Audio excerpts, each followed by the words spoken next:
नमस्ते इंडिया। अगर मैं आपसे कहूँ 30 साल पुरानी एक जोड़ी बॉलीवुड का गेम प्लेट में वापस आ रही है और इस बार सामने सिर्फ पाकिस्तानी बड़े बड़े सुपरस्टार भी हैं, तो क्या आप यकीन करेंगे? अगर ऐसी ही बॉलीवुड की सबसे बड़ी और सबसे गंदार अपडेट सबसे पहले देखना चाहते हैं तो अभी चैनल को सब्सक्राइब कर दीजिए और वीडियो को लाइक जरूर करें, क्योंकि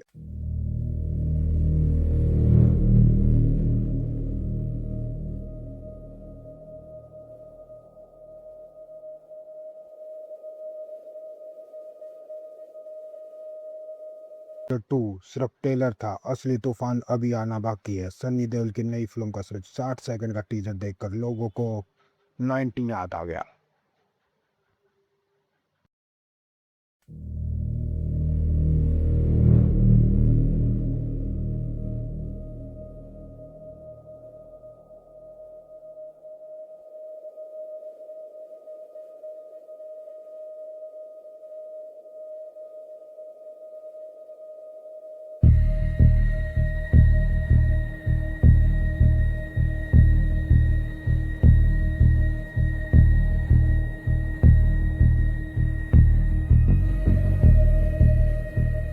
बदलने वापस आ रही है, तो क्या आप यकीन करेंगे? सिर्फ 60 सेकंड का एक टीजर आया है, लेकिन उसे देखकर लोगों को 90s का दौर याद आ गया। कुछ लोग इसे सनी देओल का सबसे बड़ा कमबैक बता रहे हैं, तो कुछ का कहना है अगर ये फिल्म चल गई तो बॉलीवुड के कई बड़े सुपरस्टार मुश्किल में पड़ सकते हैं। लेकिन आखिर इस टीजर में ऐसा क्या है, आइए जानते हैं।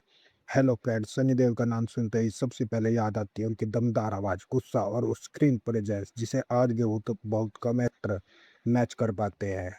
बॉर्डर 2 के बाद अब राजकुमार संतोषी और सनी देओल पूरे 30 साल बाद फिर साथ आए हैं। घायल, घातक, दामिनी जैसी यादगार फिल्मों के बाद अब बारी है बंटवारा 1947 की। पहले इसका नाम लाहौर 1947 था, लेकिन अब नया टाइटल सामने आ चुका है और सच कहूं टीजर देखने बाद उम्मीदें पहले से कहीं ज्यादा बढ़ गई है।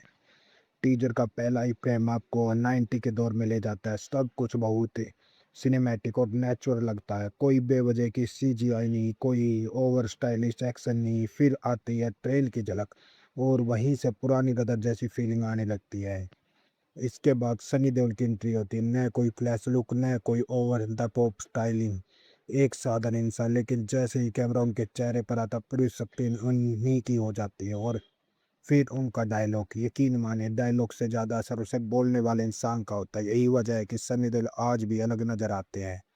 हाँ, बैकग्राउंड म्यूजिक कुछ जगह थोड़ा ज़्यादा लाउड लगता है। अगर उसे थोड़ा सूटेबल रखा जाता तो इमोशनल सीन और भी ज़्यादा असर छोड़ते हैं। अब बात करते हैं बाकी कास्ट की। प्रीति जिंटा को इतने सालों बाद बड़े पर्दे पर देखकर एक अलग ही महसूस होता है। बिना कुछ बोले सिर्फ एक्सपीरियंस से वो सीन्स को पकड़ लेती है। वही अभिमन्यु सिंह एक ऐसे एक्टर हैं जो विलेन के रोल में हमेशा भरोसा दिलाते हैं। उनके चेहरे पर ही खतरा दिखाई देता है।